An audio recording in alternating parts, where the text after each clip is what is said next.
Hey Facebook, Wednesday, live at 5. Welcome, welcome, welcome. So, happy to have you here, and I am going to do some house cleaning stuff. Bear with me.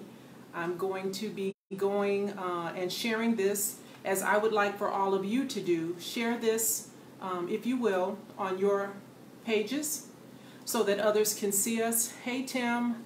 Hey Charles. Ooh, I'm supposed to invite someone. Let me see if I can do this while we're speaking. Gonna have a special guest today, a little later in the broadcast. Someone's gonna be joining me, and now that we figured out how to do this, I will, in the future, invite one of you to come on and talk with me about whatever it is that rubs you wrong that week. We'll have an opportunity to talk about that. There's a lot going on. I've got a big announcement that I'm excited to share with you later in the broadcast. So you got to stick around. Share this on your timelines. Tell a friend.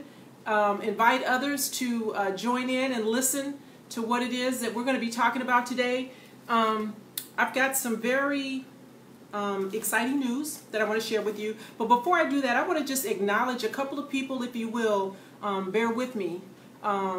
Folks who have been sharing the invite to the Facebook Live broadcast with others today. I appreciate you sharing it on your timeline and making sure that everybody gets an opportunity to hear what it is that we're going to be talking about, because, you know, I believe that some of this stuff is life-changing. Right? Life-saving. When we look at all the things that are going on in the world. And so, hey, Eric, how are you? Joseph, I appreciate you. I think it's important that we, make sure we get this out to as many people as we can and give them an opportunity to come in and hear. And then, like I said, in the weeks coming, I'm going to be inviting some of you. And so we'll talk about how that invitation or what that invitation is going to look like for those who may want to come on. You can, maybe we'll create a little competition, if you will. We'll create something. Hey, Bonnie Maple Hamilton, what's up, sister girl? That's my sister-in-law. I appreciate it when family checks in. That's real special right there. We're going to be creating an opportunity for one of you, because I can only bring in, I think, one at a time, to come on and just hang out with me, and let's just chop it up. Let's talk about what's going on in your city, right, in your town, that you want to address.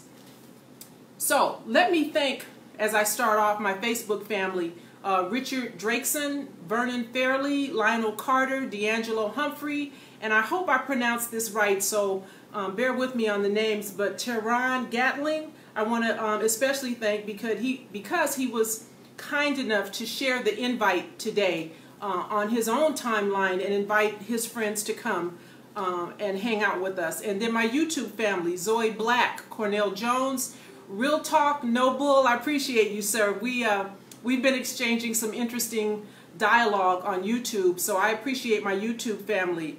And one other person, Madarian Johnson on YouTube.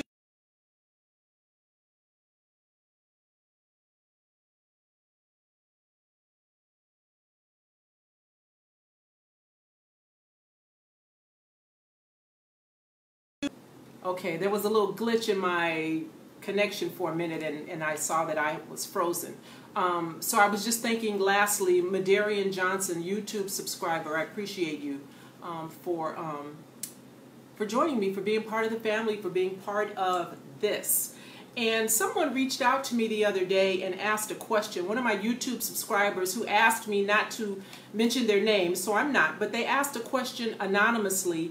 And here's the question. They wanted to know why, with all this going on in communities with police departments, and understanding that a lot of people are fearful of retaliation, so why would a citizen lodge a complaint about police misconduct or about poor service that they received?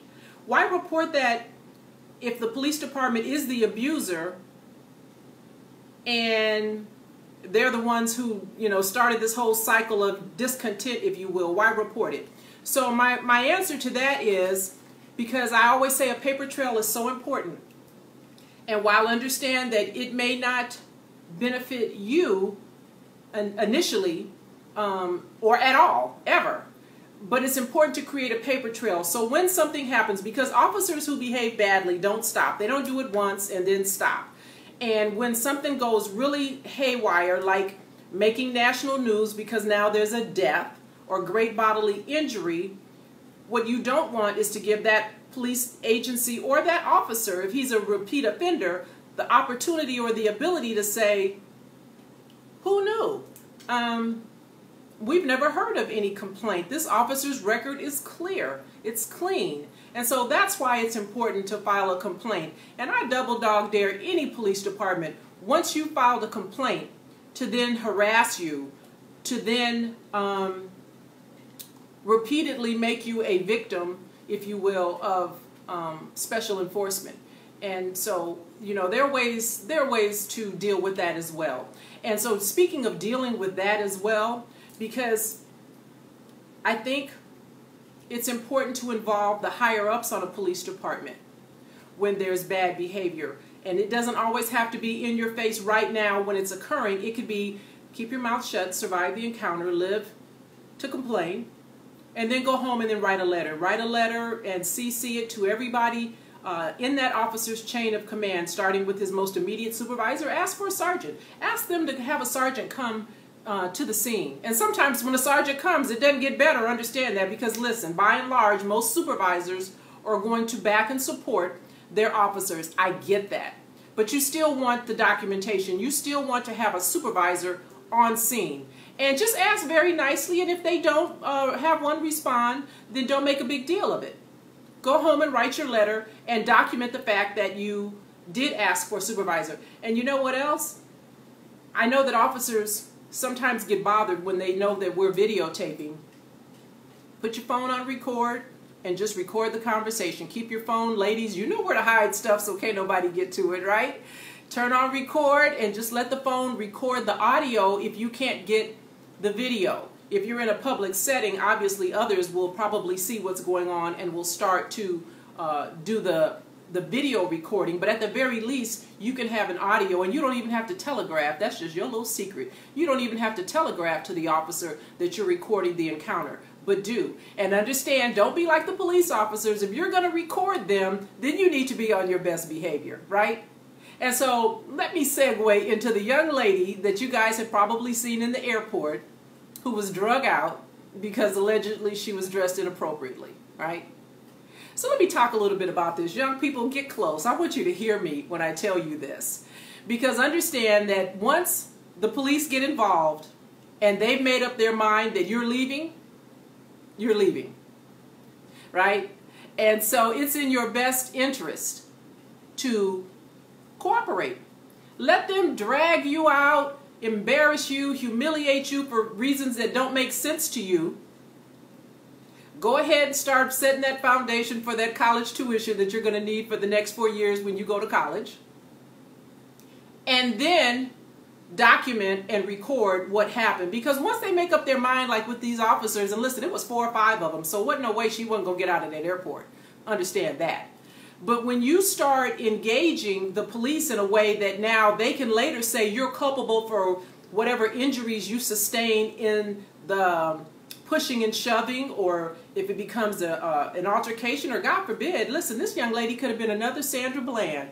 Do you understand that those officers could have arrested her for whatever they arrested her for, took her somewhere and handed her off to another booking agency, if you will, detention officer, if you will, as in the case of Sandra Bland, because I don't believe for a minute she committed suicide. I believe those jailers had a symbiotic relationship with that trooper that stopped her, and that they finished what she started, because I'm sure Sandra Bland didn't get quiet when she got in jail. She doesn't seem like the kind of girl that would.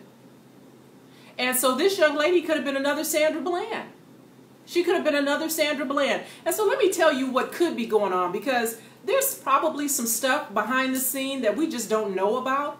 But let me just explain to you how airport personnel work. I have a very dear friend who's probably on here tonight watching. We talked about this earlier because I wanted to be sure before I said anything. But here's what I know. First of all, when you get on an airplane, those people are God. you do not want to piss off a flight attendant, because they really truly can make your whole day bad. They can get you off a plane. They can put you on a no-fly list. I mean, there's a whole bunch of stuff a flight attendant can do if you piss one off. Talk about contempt of cop, contempt of a flight attendant. Make one of them mad on that airplane. That's why when they say, you know, when you're sitting on, and you guys don't pay attention to the stuff that they say, when they tell you, you know, don't mess with the devices in the bathroom, and you must also follow the instructions of a flight attendant, they kind of say that real quick, because flight attendants are basically kind of like quasi-federal agents, or they're licensed, federally licensed. And so not following their instruction once you're on an airplane can get you in a whole lot of trouble. But it looks like this young lady in the airport had some problems at the ticket counter.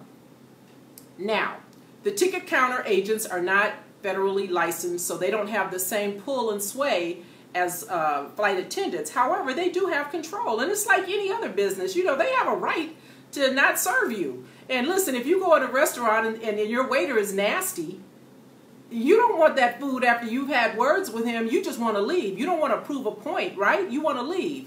And so I don't know what happened at the counter with this young lady. I don't know if it was the top that she was wearing. For those of you who haven't seen the video that's gone viral, you can certainly click on the link and take a look at what happened in Orlando at the airport. So I don't know if it was the top that she was wearing that caused problems. Couldn't have been the shorts, because we see folks of all ethnicity wearing shorts and short skirts on planes all the time. But nonetheless, something happened.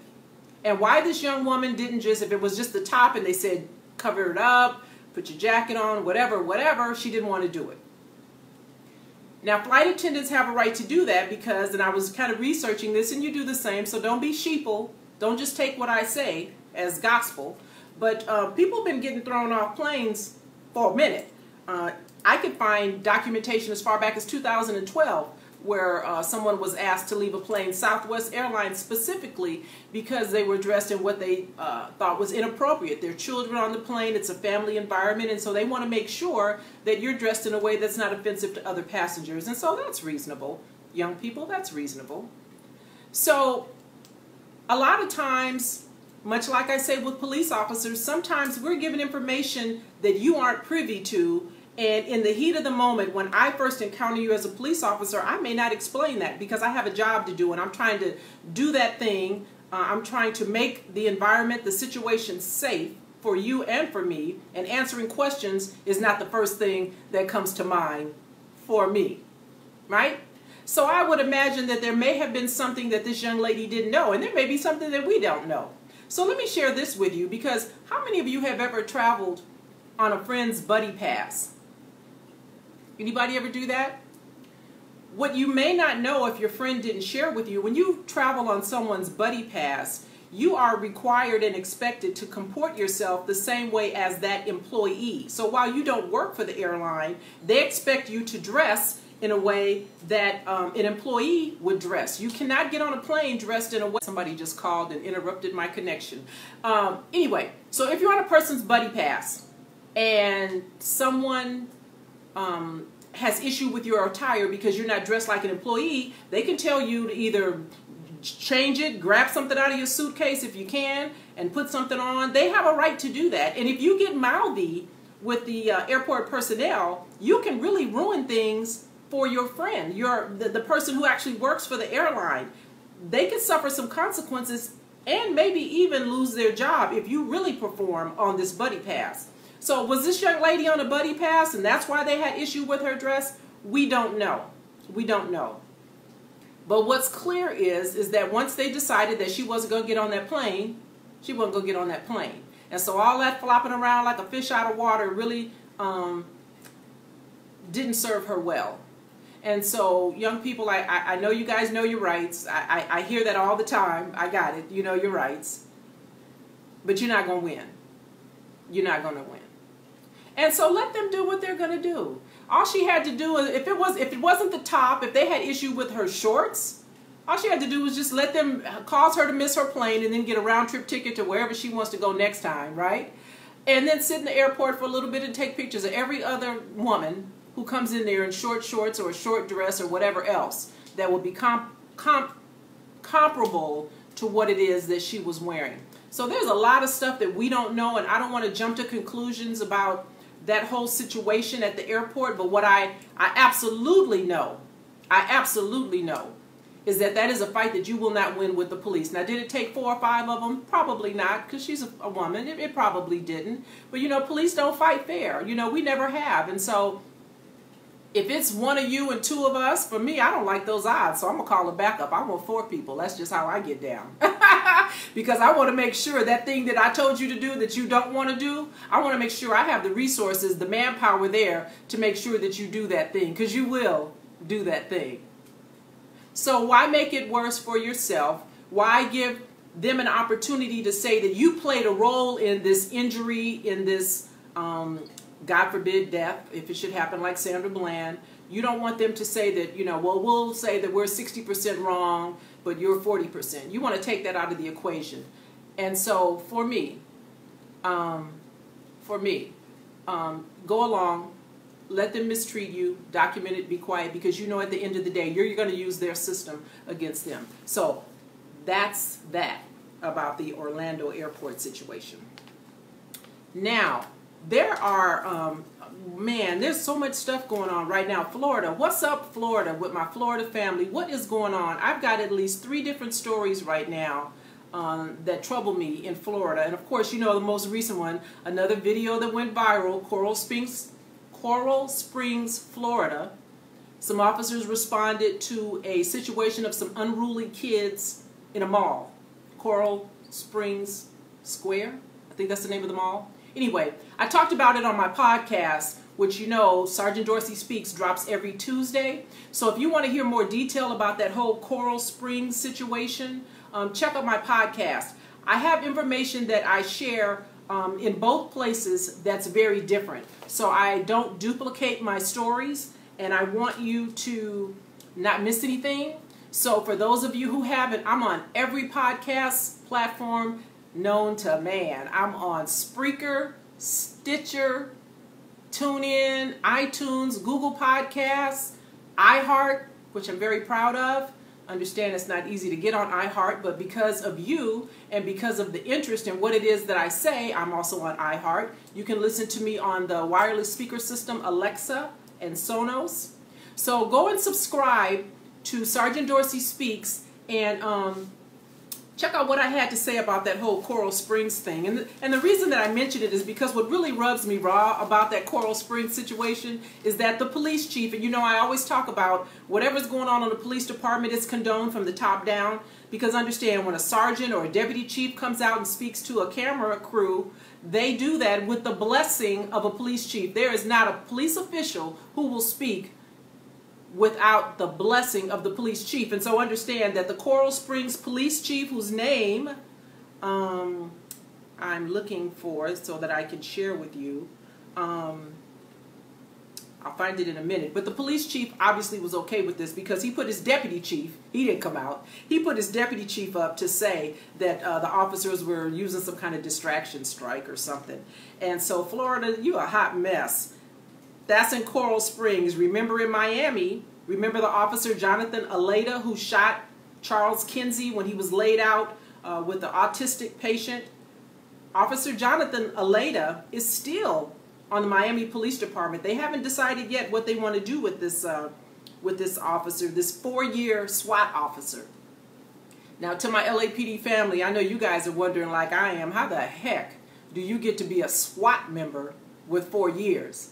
On the LAPD, you're still on probation. You don't even get out probation until 18 months. And so this officer with 4 years on is a SWAT member, which explains why he would probably shoot somebody who's helping an autistic patient and think that the patient who's playing with a truck thought the truck was a gun. He only had 4 years on the job. What the heck did he know?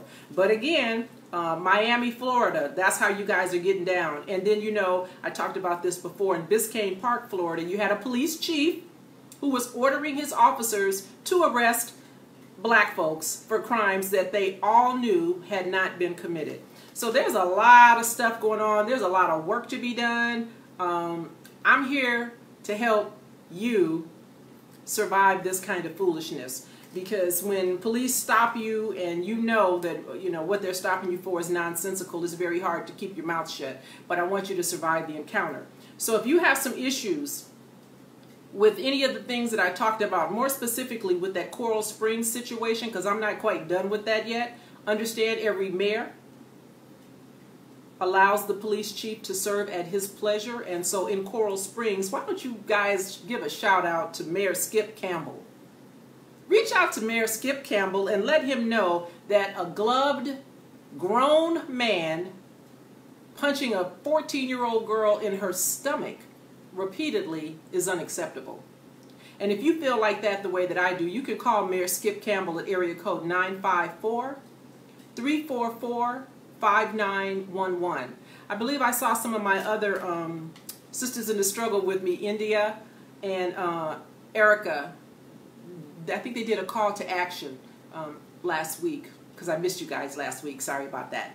But I think there was a call to action over there in Coral Springs about this officer putting on gloves and repeatedly striking a 14-year-old girl in her stomach over and over. So Mayor Skip Campbell, area code 954-344-5911. So now I'm going to move on to Chicago, because there's a couple of significant incidents happening in Chicago. The one that I wanted to speak on last week when I missed you was you may have seen the story. It was an autistic young man who was out at 5 o'clock in the morning, and an off-duty Chicago police officer. Mac, what are you saying? Take a minute to get you. Didn't say it was not available. Okay, I don't know what happened with you, Mac, but I'm glad you're here. Welcome. So this autistic young man was out about 5 o'clock in the morning. Now that's problematic because it's 5 o'clock in the morning, right? So he's out, and there's an off-duty police officer in Chicago who sees this young man and thinks that he's doing something suspicious, and he shoots him. He just shoots him. Because he thinks he's involved in some kind of criminality. He thinks he's involved in something that looks suspicious, whatever that means, right? Because I could look suspicious. You catch me out at 5 o'clock in the morning, I might be looking suspicious too. But you don't get to shoot me, sir. And you're off duty. So I don't really know why you're bothered by all of that, sir, if you're off duty. Maybe you should have called the real police, the on-duty police, to find out what this autistic young man was doing at 5 o'clock in the morning. And so that's one of the things that's going on in Chicago. And then, of course, there's another very tragic situation involving a young athlete by the name of Jyron, I believe is how he pronounces his name, Jyron Mitchell. Jyron Mitchell was a 4.0 student and had a budding career. He was involved in several different sports. I think he was a track star, had a promising football career. And so what happened with young Jyron is that some police officers, or a state trooper actually, was trying to conduct a traffic stop of a Jaguar. And something happened, the driver took off. But they were able to get the registered owner's information, so they did a follow-up. This state trooper did a follow-up to the registered owner's home, and he took a police officer who lives in the area, Village of Madison Police. Village of Madison is where this car was registered. And so police officer Dominique Bates is his name, joined up with the state trooper by the name of Matthew Dumas. Matthew Dumas and Eduardo Reyes. Evidently, they really wanted to find this person driving this Jaguar. I don't know what kind of traffic infraction he could have possibly violated or committed that would cause these officers to want to follow up to his house. But anyway, they went to his house and they took backup with the Village of Madison Police Department. And so when they get there, they're met by this older woman who happened to be the grandmother of the registered owner of the car. The car was not there, nor was the driver there. But there was a young man who came to the door along with his grandmother, Jyron. Jyron came to the door, and the officers were being kind of rude and kind of aggressive with the grandmother who had stepped outside. Note to self, when police come to your house, do not step outside. You ever notice, or you ever been somewhere or had somebody tell you when the police come, they always say, you want to step outside so I can talk to you? That's because they have no legal right to come in your house. But if you step outside, you are now fair game. So note to self, don't step outside. little Jiren stepped outside. And once he stepped outside, the officers did what they do. They got to grappling with him and roughed him up, and they thought that he was the driver of the car, even though he was not. Even though he was not the driver of the car. And they wound up, at the end of the day, creating some significant injuries to this young man. He had a torn meniscus and some other stuff, and now his football career is in jeopardy. He wasn't able to play the last year in, I believe, in high school. He missed his last year in whatever sport it was that was coming up. And so, of course, the family has a lawyer, and they are looking for some resolution. They are looking for this young man to be made whole. I don't know how you fix this. How do you fix the promise of a career that will never be realized? What amount of money do you put on a young man, a 4.0 student, National Honor Society member, 3-sport star, Jiren Mitchell, now ineligible to play because of a torn meniscus, because a couple of knuckleheads did a follow-up to his grandmother's house behind a traffic stop?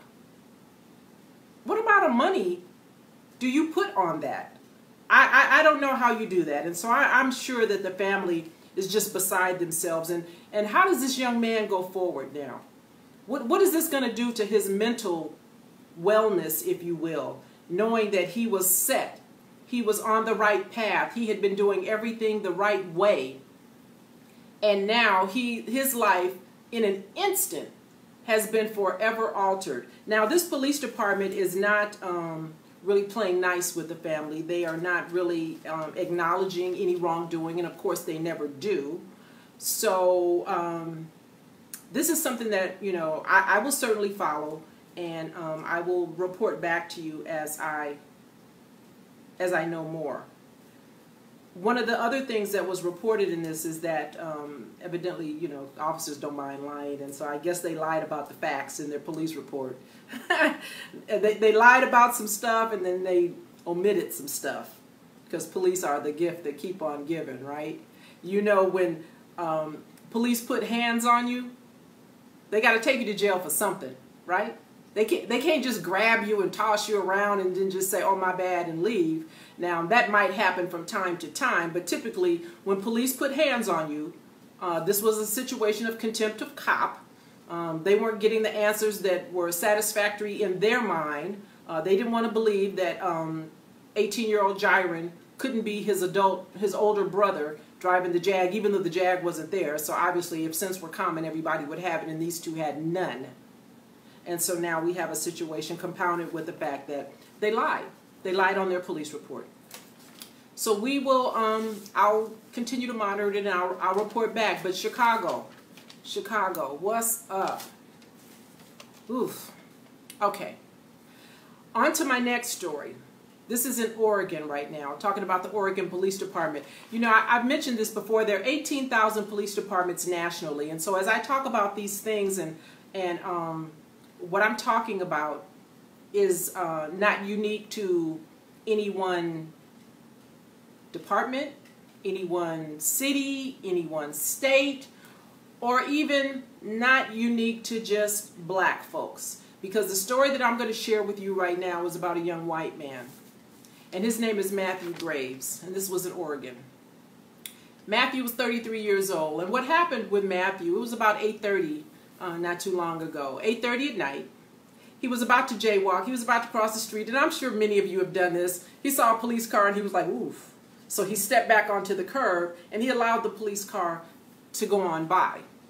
So the police car goes on by, and then once the car is up the road a little bit, Matthew decides, well, shoot, let me just go ahead and run across the street here and get in this Carl's Jr., because that's where he was headed. He was headed over to Carl's Jr.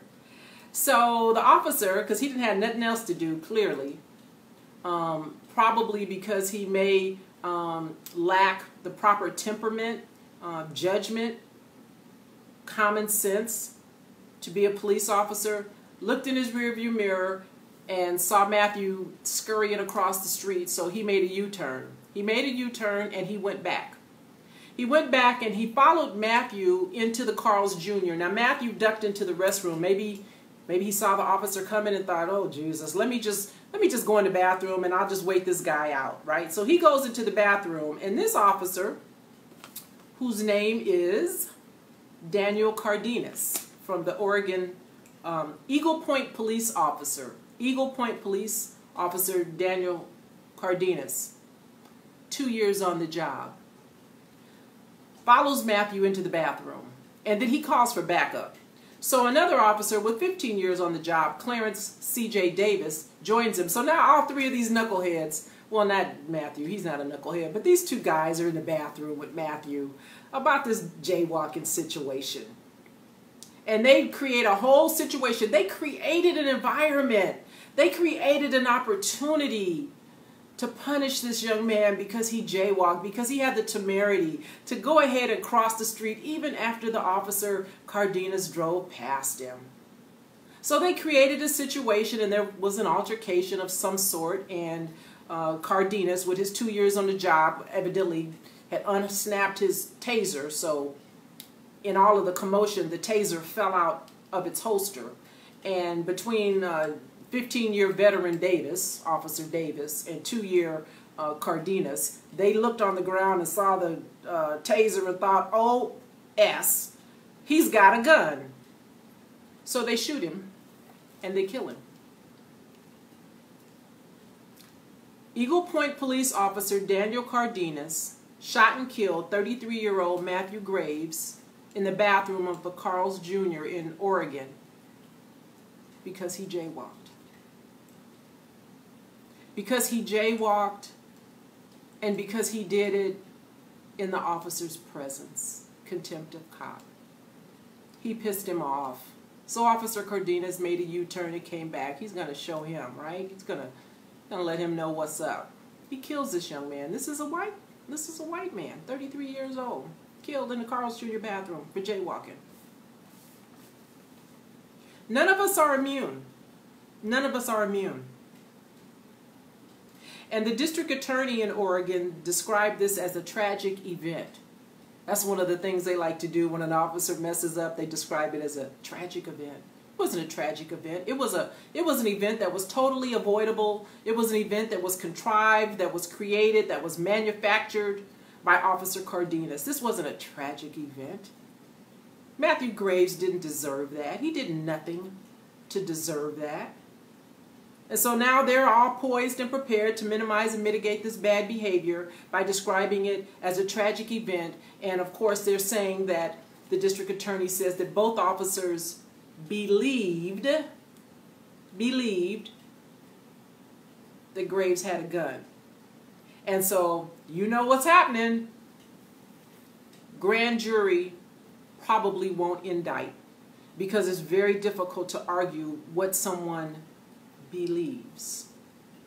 And so here you see that symbiotic relationship between the district attorney, and that's why it's so important to have a private prosecutor. You see almost, it feels like the district attorney is in cahoots, if you will, with the police chief, by the way, whose name is Darren May, Police Chief Darren May over in Oregon. And they have a Facebook account, by the way.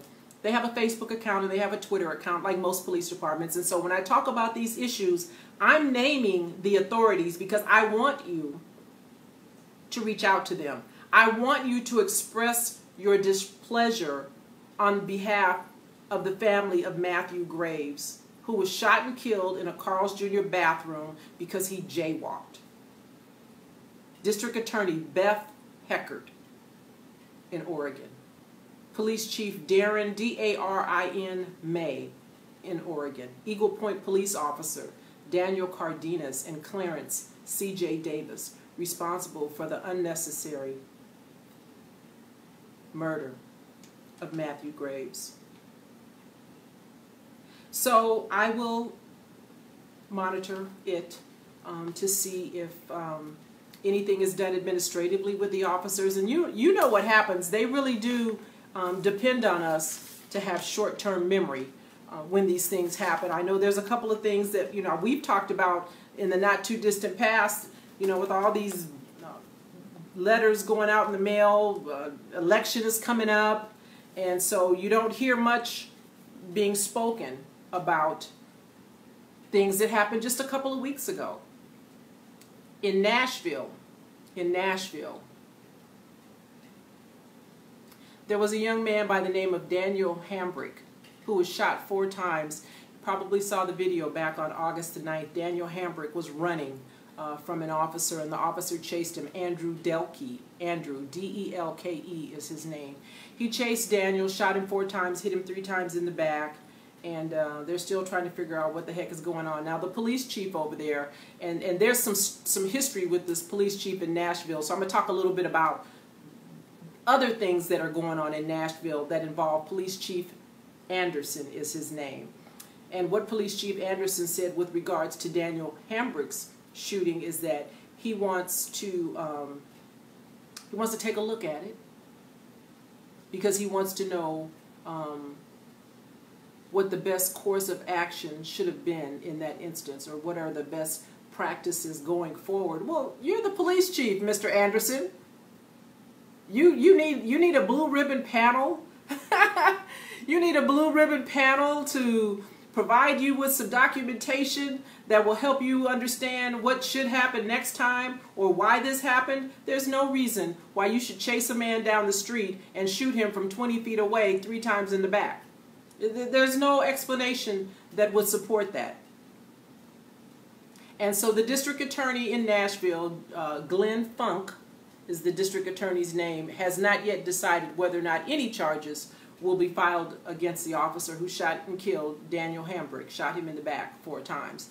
The reason that this is even catching my eye is because there's so much going on right now in Nashville. There was a report recently of a dispute, if you will, between the mayor in Nashville and the police chief with regards to racial bias.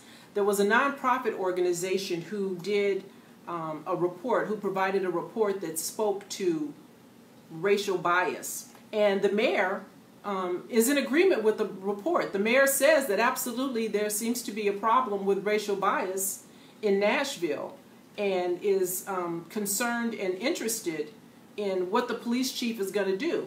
Now, while the mayor finds that bias exists, the police chief, Mr. Anderson, is not in agreement. He's not in agreement with the methods and the manner in which this nonprofit organization went about making this determination. Police Chief Anderson admits that, yeah, you know, there's a little bit of bias jumping off in Nashville, that blacks are stopped at a higher rate for traffic infractions than whites.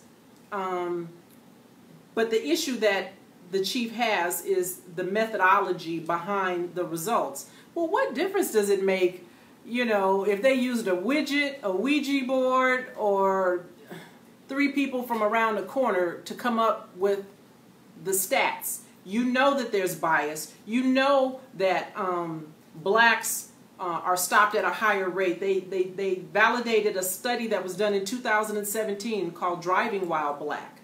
And this study from 2017 speaks specifically to the bias and the frequency in which blacks are stopped.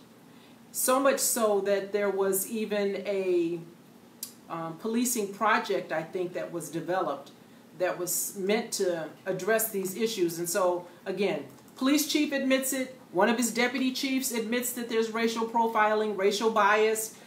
They don't like how they came to discover that. And so that was in 2017. We know that there's racial bias. You guys have admitted it. Did that racial bias have a part to play on August 9th when Andrew Delkey shot Daniel Hambrick in the back 3 times because he was running and he couldn't catch him? Did racial bias play a part in that? And you know what's interesting about this is that this police chief, Anderson, I believe the mayor asked him to step down, and he said, I ain't going nowhere. I'm not going anywhere.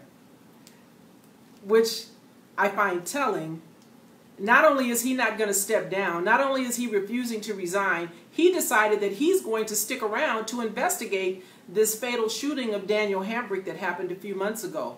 He's going to investigate it himself, unlike, you know, over there in that other police department where that police chief decided not to investigate and pass it off to somebody else. This white man said, no, I'm going to investigate this. And I bet you when he gets done investigating the shooting death of Daniel Hambrick, he'll probably find out, or he'll conclude, he'll adjudicate it by saying that it was justifiable and that there was something that happened in the moments before that audio started, before that video recording started, that would justify this officer shooting this young man in the back 3 times.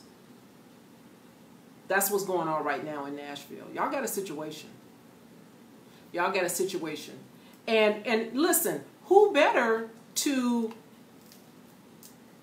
make sure that the chief understands that, blacks are being treated in a way that's not appropriate other than the community? You don't really, when people ask me, have things changed on the LAPD? Is crime down? Is gang activity down? And what I always say, ask the citizens, ask the community if things are better. Ask the community if criminal activity is on the decline in their community. Ask them. You don't need a stat. You don't need some police chief or some captain reading off some random numbers, because we understand that stats can be manipulated and moved around from column to column to say that violent crime is down, but rapes are up, or whatever they want to do. There's a way to manipulate that. So ask the community, and when the community tells you, as they have in Nashville, when this nonprofit did this study in Nashville and said there's racial bias, there's a disparity in traffic stops, and you guys know that it's real. Listen to this.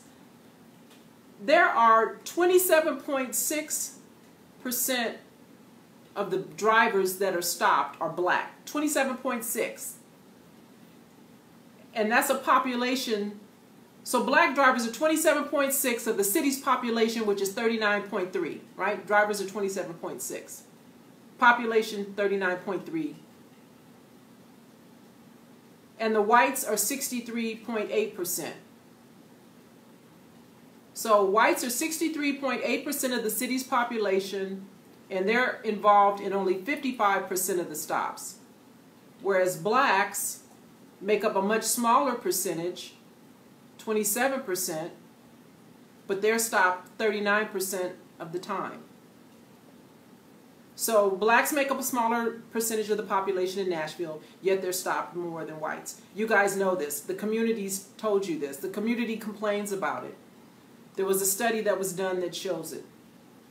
And so there is a councilman by the name of Bob Menendez who is seemingly like-minded with the mayor and interested in trying to find some resolve with regards to this disparity in traffic enforcement, because you know that traffic stops are the gateway to other foolishness. Because if you're stopped and you know you haven't done anything, if you know you haven't committed any traffic violation, the initial reaction is to be mad, be pissed, and to say something that could cause an officer who wants to find you guilty of contempt of cop and do you harm. And so that's why I always say comply and complain. I want you to survive the encounter. I want you to live to speak on whatever it is that happened that is not right. And if you're not here, if you've decided that you're going to, because your rights make your family maybe the next millionaire in your city, does that really make sense? On to Houston. There was another young man who was shot and killed some months ago by the name of Danny Ray Thomas, and many of you may have seen that video with Danny Ray Thomas. He was having a situation. Mental illness was a problem. He was in traffic with his pants down around his ankle, and he was confronted by some Houston police officers. Actually, they were Texas sheriffs in Houston, who encountered Danny Ray Thomas, 35 years old, and they wound up shooting and killing him. And so, grand jury indicted. Grand jury indicted Deputy Cameron Brewer in the fatal shooting of 35-year-old Danny Ray Thomas. Deputy Cameron Brewer was fired. He was indicted last Thursday for aggravated assault by a public servant. Now that is not murder, but it does carry the same punishment as murder. And should he be found guilty, which is the big if, he does face life in prison. So I don't know, there have been a couple of there have been a couple of key cases in Texas. Roy Oliver in the death of Jordan Edwards, and trying to think of the name of the other officer who was recently given a pretty hefty conviction sentence in Texas. And so now we have fired Deputy Texas Sheriff Deputy Cameron Brewer, who was indicted last Thursday, aggravated assault by a public servant in the death of Danny Ray Thomas. So, you know, these are the kinds of things that that we get sidetracked and forget about. And, you know, I mention this because, you know, the families are dealing with this stuff. They don't get to change channels. They don't get to get distracted by whatever foolishness is going on over on Pennsylvania Avenue. This stuff is real. It's everlasting for them. And the hope and belief is that if others lose interest or get sidelined by the next shiny object, then attention is not being paid, I think, in the way that it should be, and questions are not being asked in the way that I think it should be. And so that's part and parcel as to why I come to you weekly, and just kind of keep it in your mind for these families. You know, I don't know these people. I've come to meet some folks through social media, but I just, as a mother myself, I would hope that people would be vigilant and would continue to help me fight this fight, help me get some kind of resolution for my loved one, if you will. And the way to do that is to write letters, continue to call, and I'm sorry, I'm multitasking, don't judge me. Continue to call and complain and ask, well, hey, what's up? What you doing? Where's the grand jury? We don't even hear Botham John anymore. Botham John. We don't even hear that name anymore, do we? Don't know what's going on. They've been mighty quiet over there about that whole situation. I know that, you know, there has been a grand jury indictment, and so I don't know what's going on over there. Much like, you know, we don't know what's going on with these other stories if we don't talk about it, if we don't, you know, be mindful. And so getting very close to the point where I'm going to make that special announcement, and I'm going to bring on my special guest. I have a special guest that's going to join me. But before I do that, I want to talk about one more thing, because this is bananas, you guys. Do y'all know about these no-knock warrants in Arkansas? Have you guys heard about this? Listen. Arkansas narcotics units are off the chain, you guys. They got a situation where all they have to do is just go to a judge, and I don't know if it's one judge or if it's several different judges that are signing these no-knock warrants. And a no-knock warrant means that the police can just come and just knock your door down. They don't have to knock. They just come and just plow right in and